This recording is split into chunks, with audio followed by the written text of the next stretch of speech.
Yeah, I actually went and listed out 6 inputs before this because I really wanted to get this right. I think it's super important to get this data before you create the output. You can't create an output before having the inputs.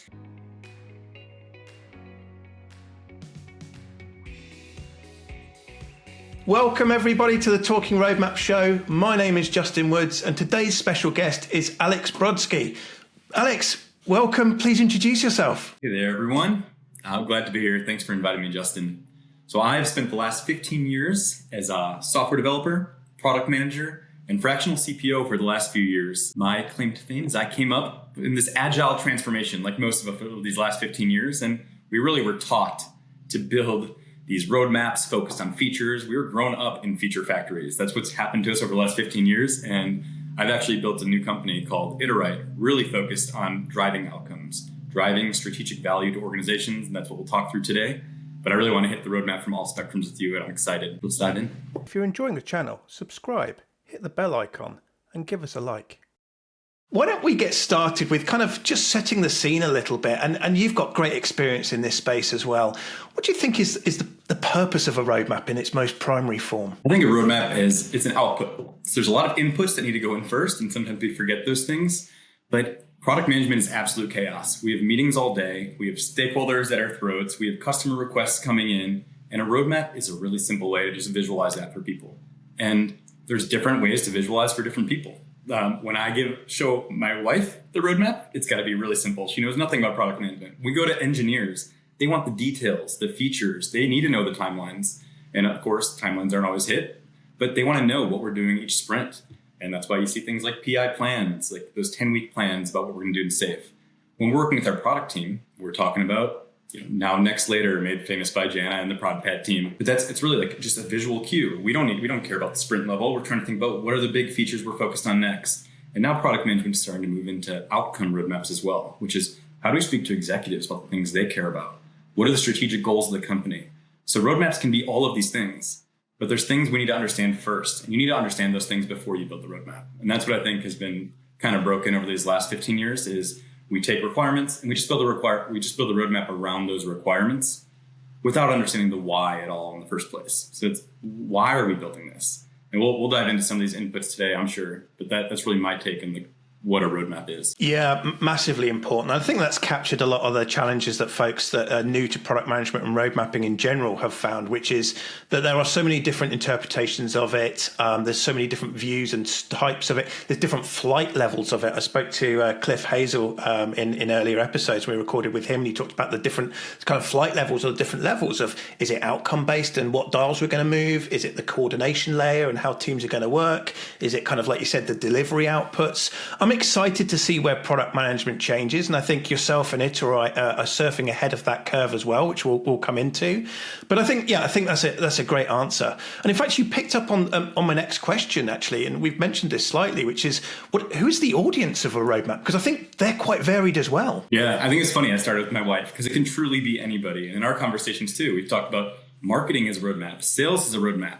If you go look at sales and their quota and these deep spreadsheets, only they understand those deep details. So when sales talks to product about what they're trying to achieve this year, they need a roadmap. Like, hey, we're going to start this year focused on this customer, and then we're going to move into this customer in year two, like later on in the year. And for the same thing for a product team, it's really the audience is different people at different times. So it's really, I think of these different use cases and different stories that we need through a roadmap.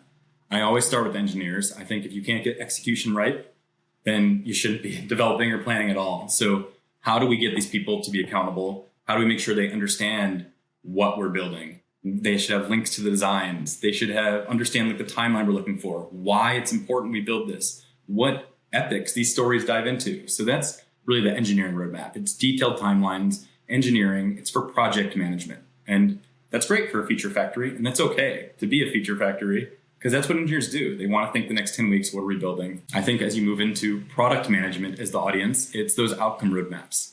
It's getting aligned internally as a team. The product leader needs to make it really clear, guys, this is what we're trying to achieve this year. And here's how I think we're going to do that now. Next, later, here's the big strategic themes. I go to strategic themes on a PowerPoint quite often. And I'll start the quarter. Hey, here's our 3 big themes. Here's the goals we're trying to impact. And here's some of the features we might be working on now around these. And that's great at the product management level. Now they can take that and move to that engineering roadmap. And now the one I've never seen in any company I've ever been done correctly is that executive and strategic roadmap. And there's different reasons that it's broken. Sometimes we don't understand what the executives want. I work with a lot of teams where like, I have no idea what this company's trying to achieve. And right. We have no idea what the strategy is. That's important. So I think as a product leader, it's your job right off the bat. What are those strategies we're trying to accomplish? And put that into your roadmap. Because if you can take the words of the executive and make that the first thing, they're gonna finally understand what you're saying. Because executives speak Japanese and the engineers speak Spanish, and like as product people, we need to be the translator there.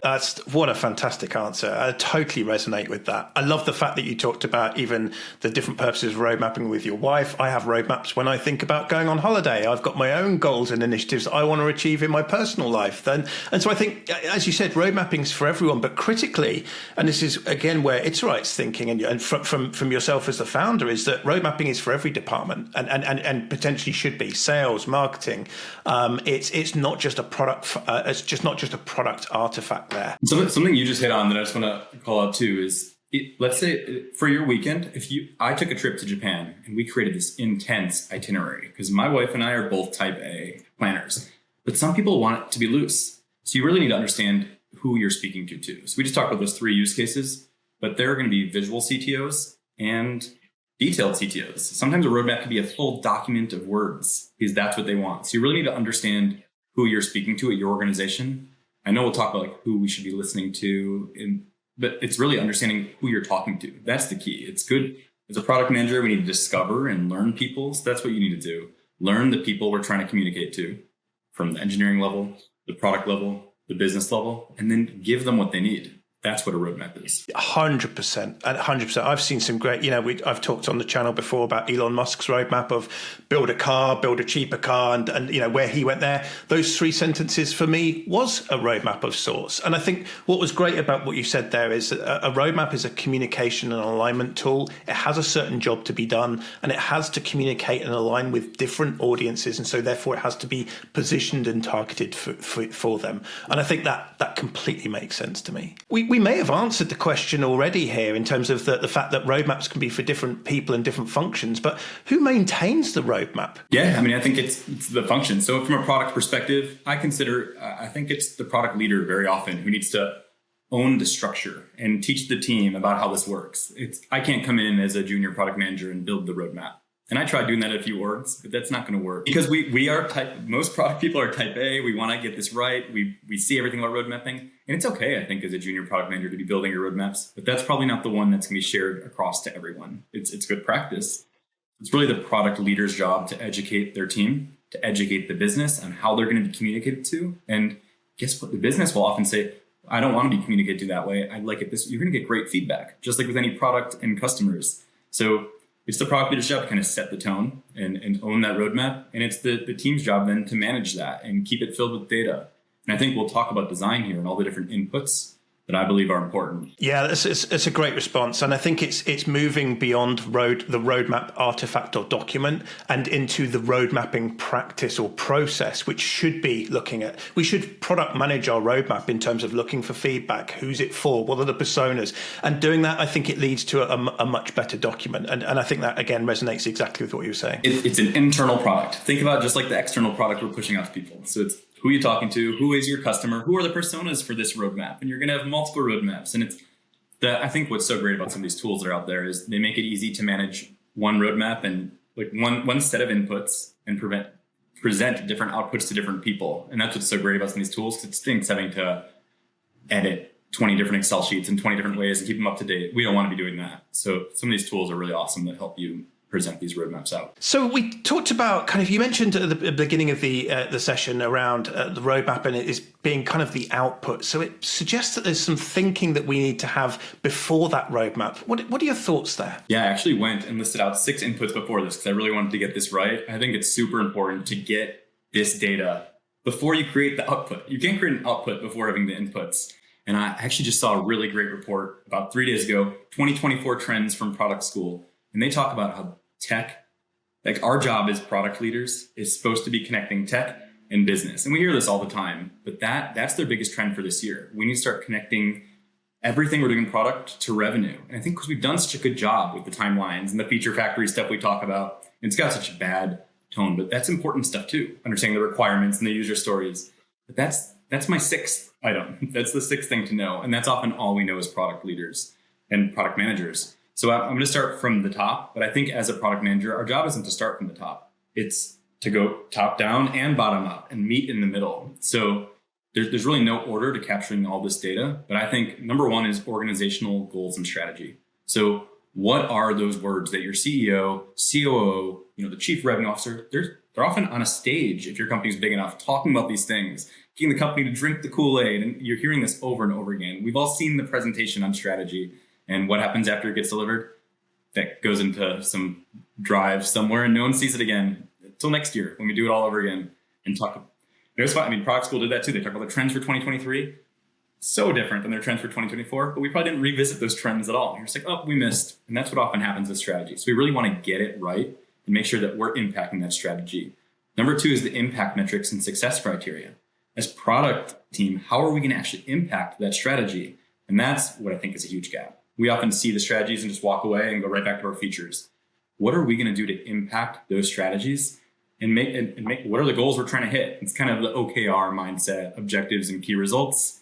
It could be big rocks and small rocks and pebbles. We all hear some people call them goals and strategies. It doesn't really matter what the words are, but what are the big goals and what are we going to do as a product team to impact those? Then there's the insights and priorities from customers. This is that often I see this in a big spreadsheet that comes every quarter. You have 20 stakeholders. Everybody gives you their top 10 things. That's the stakeholder priorities. Then you have these customer requests coming in. We need to take all that in too and understand it. And product teams do a good job at this, but often we just put those in the roadmap and start building them instead of really connecting all the dots to those things I talked about above. Then it's the tech requirements. This is why product's so hard now. It's not only understanding strategy, but really getting into the details. So the tech requirements are working, understanding the architecture challenges and what we're going to need to do around performance and all these key little things. And you start to get really overwhelmed in the weeds here. And that's why we start. It's hard for product people who aren't that technical to get this out. Then we have the resource availability. Do we have back-end resources? Do we have front-end? Where do we have gaps in our execution as a team? And every team has their gaps and their strengths. If you have this, it's kind of the feasibility, I think we see Strategizer talk about that, Marty Kagan. So do we have the skills in this team? Do we need partners to come in to build this new AI functionality we're trying to build? And then it's the last thing I call is the feedback from the cross-functional teams. And we've already talked about this one quite a bit, but it's how right here. So does marketing understand what we're talking about? How is marketing going to impact this feature? Is there anything they need that we need to build for them? Is there anything they need to see in this roadmap? So with all those inputs together, you really have a complete view of what we're trying to build, why we're building it, what it's going to impact. And road mapping becomes pretty easy to do once you have that.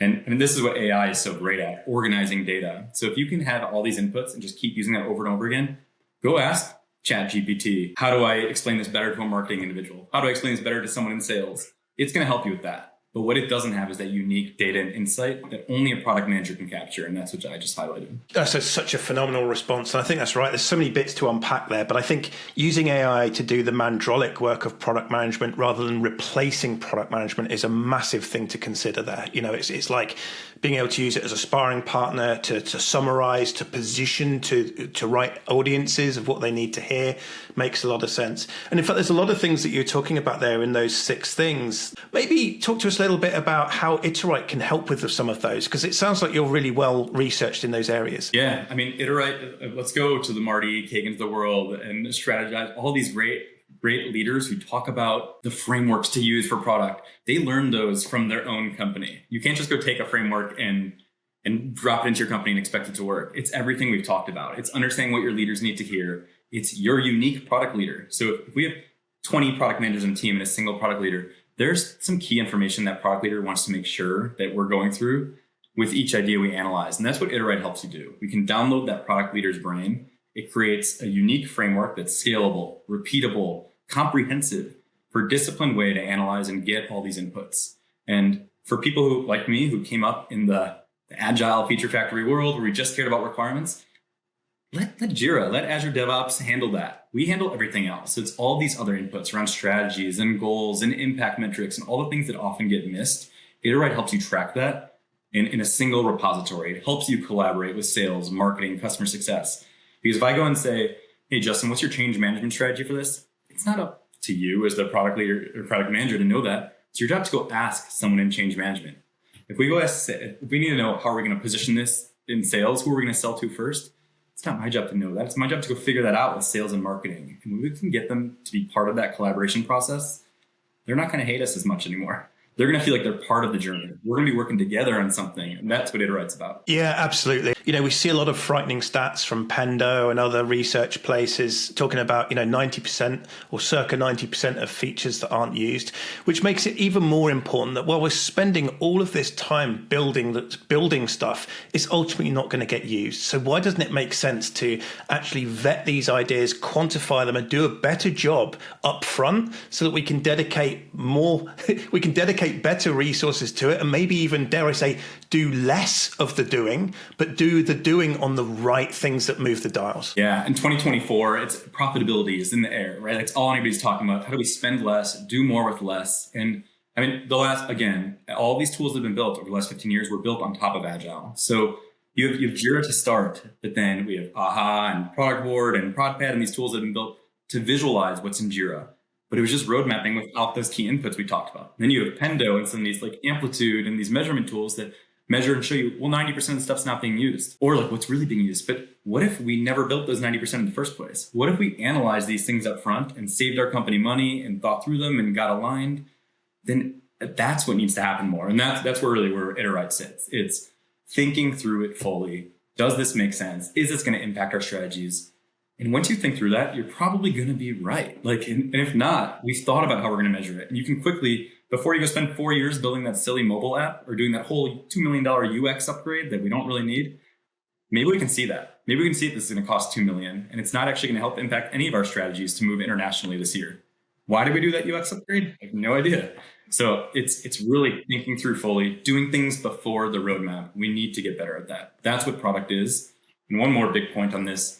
I think let's think back to before Agile. Like, what were we doing? And there's these powerful companies. There's so many books on this, like the golden years, the 90s and 2000s of building tech. But when they built these things, product owners were the name of these people, and they would think through, how are we going to make this product successful? We had this big waterfall, 2-year strategy of building something. We need to get it right.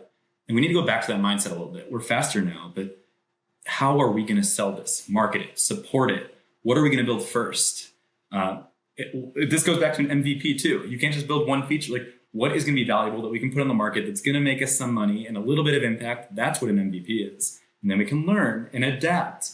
And that's one of the magic pieces of roadmaps too, is that it should be adaptable and it shouldn't be locked in. Like, that was in the roadmap for September. We can't change it. We're on a journey to achieve something. It's a visualization that can always change. So all that is a lot of roadmaps and a little bit of Iteright. I hope that was helpful. Yeah, great response. I love that, and that's why it's great to interview. Even though on the channel we have the similar set of questions, the responses, the answers, the viewpoints we get are always coloured by the different guests that we have. So thank you for that.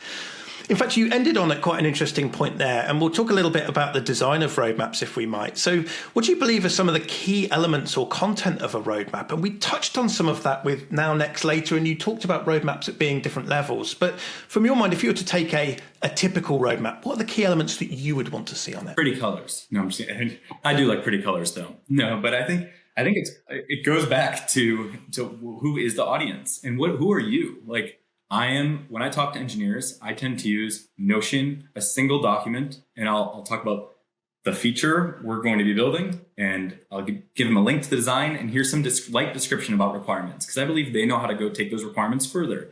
Some people, for engineers, will get very detailed, like they'll get into the deep stories and everything.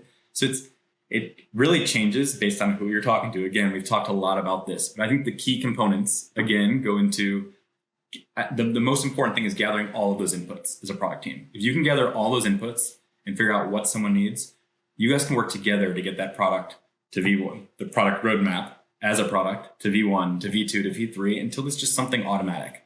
And just like a product, again, it's going to start with a lot of manual work to get it there. You're going to have a lot of updating. It's going to be very tedious, and that's why it takes a team. But eventually, you should automate this process and scale it, because you should be able to change one thing in one place, and it should update all those roadmaps once we figured it out. And I think that's the magic of it. It's just like anything. You start manual, you get the process right, and you scale it. So I think the system you use is the thing that takes building more than the colors and what it looks like.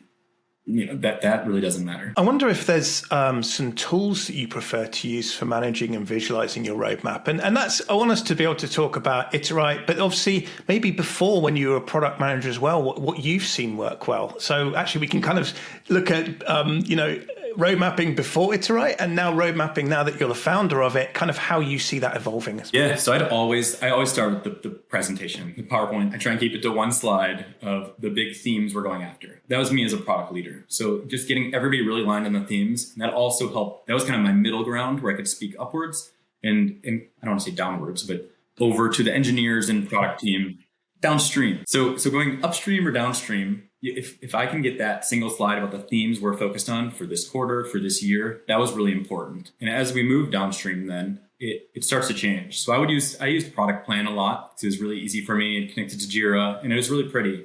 That was 5-6 years ago. There's so many new tools for doing that now. It was honestly one of the cheapest, which is why I went with it at the time. But then going upstream, that was really difficult for me. I didn't know finance words. I didn't know the words they needed. And I started realizing that. I would go sit, kind of like a program manager. I'd speak about a major program to the CIO of a 40,000 person organization. And her eyes glazed over as I was speaking to her. And that started happening to me. And that's what kind of triggered this movement for Iteright for me. I didn't know how to speak in business terms. I didn't have an MBA. And guess who was getting more time in the room than me? Those consultants from Accenture and KPMG and all these companies. They don't know anything about our product, but they did know how to speak to executives. They know the business words. They know how to speak strategy. And that's why OKR movement has happened so much. It's like all we've done is created this OKR silo at the top because we didn't know how to speak about what we're doing to executives. So I take that on me now. And it's time to learn to speak that language. And that's what's so great about a good roadmap from a product leader. If it comes with a glossary or some sort of like help for our team to speak this language and visualize this data. And I haven't really seen a tool for speaking to executives with roadmaps. And that's where Iteright comes in. That's what we're trying to do. How are we going to impact our strategies? How do we speak and get a seat at the executive table? Everything product school is talking about. How do we get a seat with business? How do we connect all that great work in tech and the stuff we know to the business outcomes? And that's the journey I'm going on right now. So I'll tell you when I build it. It's fully done, and that's what I'm going to use. Fantastic. I love that. You've been there. You've been where a lot of product product managers were, and in the world that we've worked in. And it's arguable that we're coming full circle again. The pendulum's swinging the other way. Back when I was the very early days of looking at product management, it was more product marketing managers. It was more around the value of what it did. Then we started to obsess about delivery, and so the obsession moved into faster ways of being able to deliver, but not necessarily faster ways of changing direction. And I think that's fair to say. And now we're starting to, with these product companies, Brian Chesky, other people looking at product management with a little bit more of a critical lens going, well, we're much more than a delivery function, starting to now think exactly what you're doing, which is why are we doing what we're doing? How can we build the right things first time? How can we reduce waste? Because sometimes you can increase velocity, or what you could do is just reduce the amount of stuff that gets not used by the end client. Brian Chesky is right on with this. He has the same frustration I had. He said, we're just spending so much time writing these stories. Like, they get it. He's like, we have the best engineers in the world are on our team. They can figure that out. And it's how do we, he's talked about product marketing managers is what he really wants to shift these people into. But what he's saying is exactly what we're talking about here. Why are we building it? If we can educate the engineers on why something is happening, you will be amazed with how they can start. They're going to show impact to you too. Hey, Alex, you said this is why we need to build it. Just, we think this might be a better idea than that. Like, they can help you. But if we just give them stories and requirements, they're just going to go build it. And it's typically the wrong thing. And it's broken. So let's talk a little bit about some of the good and bad of road mapping. I don't want to pull on some stories of the earlier Alexes and the earlier Justins back in our career. But what do you think some of the best practices in road mapping are? If someone was just starting out with, and the Alexes and Justins of 10 years ago are listening in now, what would you say was a best practice of road mapping for them? I put 3 words here: transparency, adaptability, and alignment. And it goes to everything we've talked about today. So don't hide this in stealth mode. It's a product. Share it. Share it right away. Be transparent, and you're going to hear from people. This doesn't make sense. I don't care about what's on that. That's kind of the leadership telling you, this is a black box. We don't know what's happening. You're like, well, there's the roadmap. No, like figure it out. Be transparent. They're going to tell you what they need. And this needs to be adaptable. So make that clear, educate the business first off, but this is the game plan to achieve these goals. And the second we see it's not achieving those goals, we're going to shift the plans. We're here to help you achieve your goals. So being able to make something that's adaptable is really key too. And then the alignment across, like once we really get aligned, that's when we know we have the right thing. So those three things, that was kind of more of a business level conversation. The same thing for the engineers now. If PI planning isn't working and 10-week plans aren't working, figure out why. Basecamp's really famous for this. Jason Fried, they always talk about this, but they do 6-week plans and they do no roadmaps, and because that's what the engineers need. They do these little chunks of 6 weeks of work, and no one needs to know anything beyond that. But I'm sure it's always running in Jason's mind.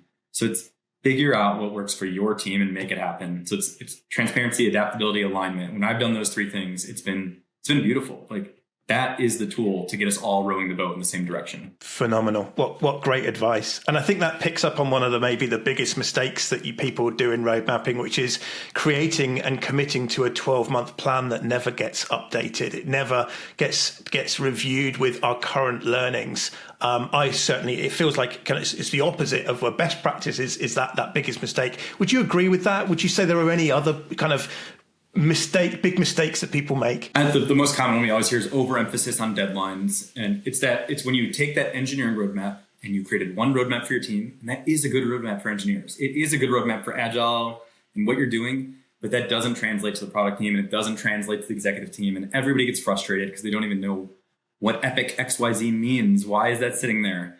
And then, oh my gosh, if you open that carrot and epic XYZ, it's just story 1, story 2, story 3 too. And like, they get frustrated. The second I'm frustrated talking about it, because I've been in that seat now and I've seen product people sharing me. So it's even too much for me as an ex-product manager. Imagine like someone in marketing seeing that. So it's the overemphasis on deadlines when you start speaking up. Like product manager's job is to really translate this and get everybody aligned as an org. Another one you hit on is something that isn't adaptable. So going back to the PowerPoint slide, it's a really great place to start.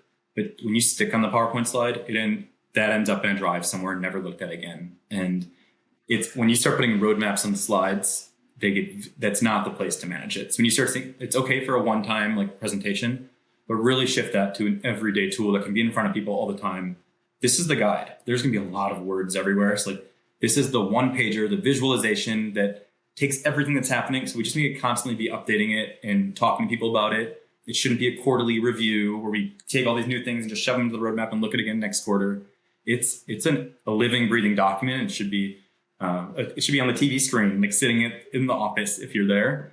And if you're at home, it should be in a tool. And there's a lot of great tools for this now. Incredible response. I love that. And I've got one last question. And I've got a question around how Iteright helps with those things. But you mentioned that you love to see colors on the roadmap. And I agree. One of the things that I'm so passionate about roadmaps is the fact that there's a level of visualization and artistic license where we can make things beautiful. So I know you love to see colors on there, and I do too. Is there a pet hate of something that you hate to see on the roadmap? Something I hate on the roadmap, I think it's just the deadlines crush me, because no one's ever hit like it's this going to be done by this sprint, and I've built these. Oh my god, I was so proud when I built these too. I remember like it's like a game of Tetris in a way, and you're trying to Tetris this out. I can't even do that on my daily calendar now. And like as business owners, Justin, we know this now. Like it's okay to adapt our calendar, but that's our to-do list. So it's really, I think what I hate is when people totally misunderstand what a roadmap is about, and they think it's the game of Tetris, and they try sticking to it, because lies start happening, because you're not going to hit it. And it's just this, our whole organization becomes a lie. We're like, no, we hit it. And that's the same thing on like financial graphs. It should be illegal. Like, I don't know if you ever saw, what's that, Theranos, that story about where they oh yeah, Elizabeth, they were lying about being the able to CEO. give blood. And that's what you're doing when you're like not being transparent about your roadmap. So it's become, when an organization is not going in the same direction, you can feel that. And it's often because of the roadmap. It's like our job as product people to be the one who hugs everyone and keeps us together. And that's part of the game of being a great product leader. And a broken roadmap can really cause pain across an organization. Yeah, massively. You know, our strategy shouldn't be static. Our roadmap should not be static, and that's why I think a snapshot view for instantaneous sharing can be valuable. But ultimately, these things need to change and evolve many times quicker than the quarterly reviews or however they're doing at the moment. And I want to bring this back to Iteright, because one of the important things that you're doing is you're considering all of these different changeable factors in real time. So is that accurate, and is that an important thing that you see to help teams going forwards? Yeah, Iteright's about a living, breathing document for every single idea. And it's all those inputs we talked about. What are the key inputs to having a successful idea? They're always going to be changing. Go back to the business model canvas, the lean canvas. It's that same type of model, except you can't just drop the lean canvas into your organization and say, go for it, because that again becomes all product words. Like if I go show my CEO a lean canvas with note cards all over it, he'll roll his eyes. I'm not going to look at notepads on a wall, but they want us to know the strategy. So it's understanding these key inputs. It's always changing things. You're iterating the right way. That's what Iтерight's all about. So we're always iterating input 1 or input 2, or this customer didn't work, but we're still solving the same problem. Maybe Iтерight's not for product managers. Maybe it's for students. And like as you learn these things, you figure it out, you adapt, and that's the key to good road mapping. It's having these inputs understood for every potential idea, which then goes into a simple roadmap. But the simple roadmap can't be built as an output until we understand these key inputs and are always adapting them and always changing them in real time. I may have thought I was going to improve activation rate by 10% this year when I'm talking to executives, but the moment I learned that, I should adapt my inputs. Maybe it's going to be 8%. And it's really important that I update that based on what I think and based on the conversation that I have with sales, because that might affect marketing's numbers. And that might affect here. So it just allows us to continue to adjust. I mean, a company is like a cruise ship, and it takes a lot of time to turn. And I think of us as the captain, as these product managers. So just always letting people know what we're seeing ahead, what we're seeing behind us, because they don't know in sales. They don't know in tech. They don't know in marketing. It's our job to capture that data in real time. And that's what Iтерight's about. It is the ship that allows dev, and hopefully that 90% failure rate we've talked about can be flipped around with a tool like Iteright. We should be succeeding at 90% of what we do and failing on 10, especially if we're updating the numbers all the time. I mean, if we only get 4 times a year to turn the steering wheel on a ship, it's no wonder we're crashing into islands, right? And so it's kind of like, look, just bringing the timescales, bringing the right data in, letting us be, informed by the data, course correcting as we need, knowing that it is dynamic and not static, and making those micro adjustments as we go, not 4 times a year. That totally makes sense. And I think Iteright is a beautiful portmanteau of iteration and doing things right. It makes a lot of sense to me. You're clearly an experienced gentleman in terms of the product landscape and different experts and things like that. I'm curious whose advice on road mapping you listen to. Marty Kagan's my number one. Always, I saw he was on here. But the caveat for Marty Kagan is he's an idealist. Like he talks about how all his books are, this is how you do things the right way in the right world. And it's this very small pocket of Silicon Valley companies who've got it right. And the funny thing is like 99% of Silicon Valley still have it wrong, but they like to pretend we have it right. But most of us don't understand the way to do it Marty, like the Marty way. So I really like Melissa Perry as well. She goes into kind of the real world. She's talking about enterprise where most of us are. And there's some others as well. But I like to listen to these different people because they talk about how it should be done. But then it always goes back to your own CEO, your own CRO, your own dev team. Have those conversations. What do they want to see so they can be more successful? That's who you should be listening to more than anything online, because you're capable. There's so much content out there. Go search for how to build a roadmap and you get 20 good examples. And guess what? None of those are different than the other. Like it's the color difference or the UI is a little bit different, but they're all the same roadmap. The one thing that's gonna be different is your own data at your own organization. And that's what makes your roadmap special and unique and right. So I think that's who you should listen to more than anybody. It's your org, your people. That's how you'll win and be different. Yeah, that's a great response. It totally makes sense. Are there any road mapping resources that you use or recommend, or is it purely just getting the information from the different people's advice there? Are there any materials that you typically use? It's the Talking Roadmaps podcast. No, I don't. I think it's Google. It's Google. I mean, if you have a specific question about a specific thing, and I had done this earlier. I think if you go get these key inputs, so there's some researching you can do on like what are the key inputs to a good roadmap. And you'll get some of these things. You could start with the 6 I talked about today. But once you get those, it's It's just, how do I visualize this? And again, that's the key. If you get all the inputs, that's where AI can be really helpful now. I think AI has been my go-to. How do I speak to someone in sales about this information? How do I speak to someone in marketing? Because that's really hard to do when we're in the weeds, to step out. And AI really helps you with that. What AI doesn't know is the unique things about your organization, those inputs. Only you know that. So that unique data, that human data that you can get, mixed with the organization and the knowledge of AI capabilities, that's going to be the magic going forward. And that's a big part of Iteright too, and a big part of product school's trends, like doing more with less with AI. There's so much power it has.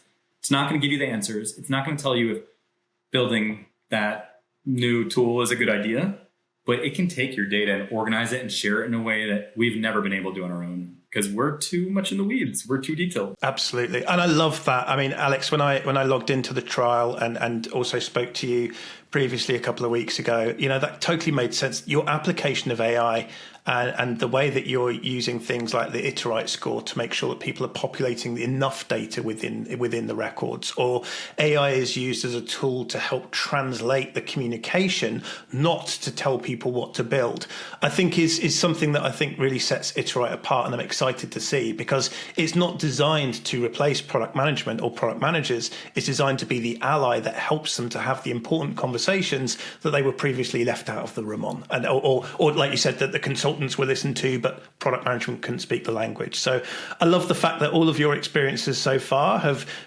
caused you to be where you are and to build Iteright. I think that's fantastic. Thank you. I love. So a great point you had was that all these different companies are so unique because it's the founder's voice that makes it into the product. And I think that's what I believe right now. I believe AI is a guide in the future. It makes humans so much more powerful, and it's a little bit scary about how powerful it's going to make some humans, but it's not going to take over the world.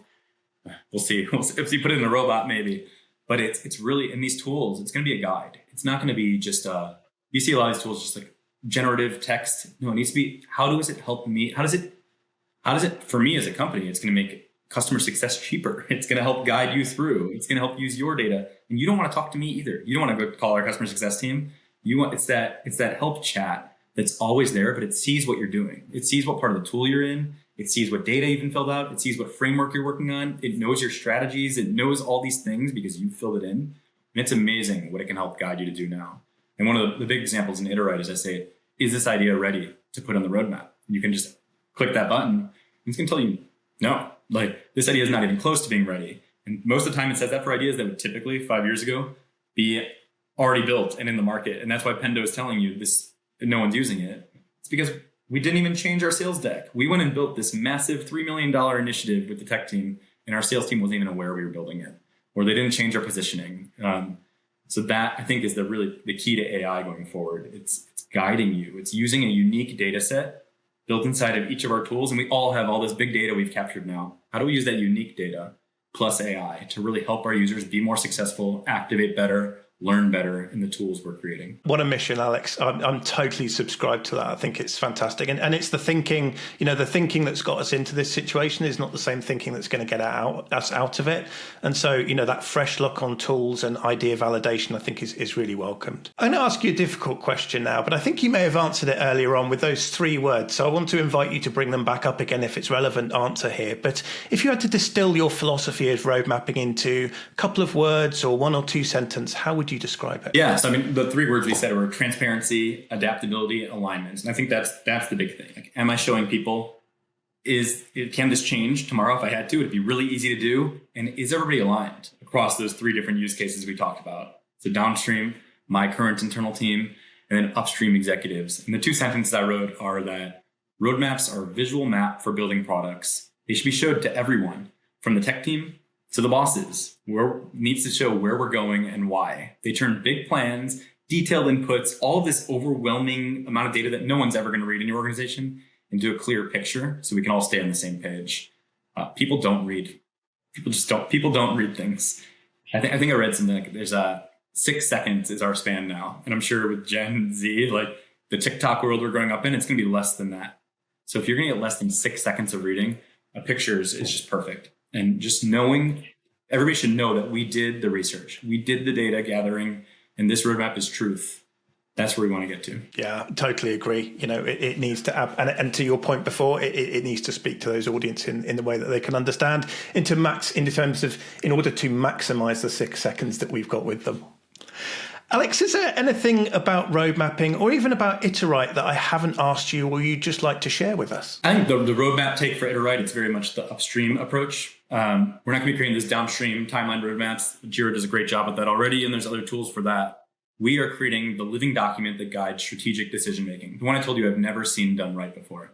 So it's an outcome-driven roadmap. We take the goals that the business is talking about, and the features are like hidden in our roadmap. They're good. They're there. We know they're happening. They connect to Jira, but I want you to show me the impacts you're going to create over time and actually track that. So, on Thursday, we added 1% to activation. On Friday, we did this. We increased onboarding success rate is up, and showing that we worked on this goal and here's the impacts we had over the year. And by the way, here's what we were working on at that time. You can kind of start to see that maybe that caused this impact. This caused that impact. But now when the bosses say, product team isn't doing anything, we're spending millions of dollars here, we don't know what we're getting, you can say, here's what you got. Like, it's not only a plan, but you can retrospect on this roadmap. And roadmaps sometimes I've heard portfolio of bets quite a bit, where sometimes you work on things with a high Iteright score or high maturity. Sometimes we're just going to run forward, especially in AI, you're seeing it happen. We just have to try this. We haven't really validated it. We don't know how much it's going to cost. I saw Intercom was one of the first people to do this. They started pricing AI. They're the first people to go and do it. And it's a guess. And that's okay to say, we're not sure, but we're going to go take a guess and see what this does for us, because then we can learn and become more sure and iterate this thing. So really these impact-driven roadmaps, I want to see more of that. And I hope to be one of the leaders in this space. Incredible. Well, I know that myself, our co-founder Phil, and our audience are going to be cheering you on the sidelines and really excited about that. The concept of value-based roadmaps with benefits realization milestones, or this is what we think we're going to do and this is the benefit that we delivered, is absolutely the landscape that we should be moving to, certainly at those higher levels. And so I'm really excited. And a good word we all know there. I think every roadmap is a plan, and you should have a retrospective behind it. We all know the word retrospective from our feature factory world. So were we right? Were we wrong? That app, that UX project I talked about that we know we shouldn't do, guess what? You're going to be forced to do it the first time. You can't just I had someone reach out to me and say, I got fired when I asked for these inputs, Alex. And I'm saying, guys, don't just demand this. It's a team effort. It's baby steps. So it's really about making sure that we're providing impact and showing that. And that's what we hope to help people do. Yeah, I couldn't agree more. I think that's what product management, from my perspective, was always about, and it got distracted over the time, but I think it's swinging back this way. Alex, it's been an absolute pleasure speaking with you. I want to give you an opportunity just to tell our audience how they can find you, how they can find Iteright, and how you can help them. Alex Brodsky on LinkedIn. The DMs are open always. I love talking to product leaders about this right now. I've talked to 350 product leaders over the last year and a half building this, and it's really helped me build the right tool. It's helped me. I know when I'm saying these things that everybody believes it because I've heard it so many times. If you want to check out Iteright, it's free to try. So go to iterite.com. And we hope, our pilot is just super easy to try out and buy too. And that's really like us handholding you through the process. This is a transformation that we're trying to really help your company change, and we're here to help you do that. And what we're seeing is a lot of success in this pilot. So try it out, cheap and easy to try a pilot with us. And the goal is to really make it work and then you can spend afterwards, because it's going to be so valuable that you can't say no at that point. Leading with value, just like your roadmap should. Alex, thank you so much for spending the time with us. I know that you're a busy entrepreneur with an exciting product that you're working on already, but we really appreciate you sharing your learnings with our audience. Otherwise, Alex, it just leaves me to say thank you so much. We'll drop a load of your links in for our audience down below as well on the podcast and on YouTube. But thank you for spending time with us. Yeah, thank you. This was awesome, Justin.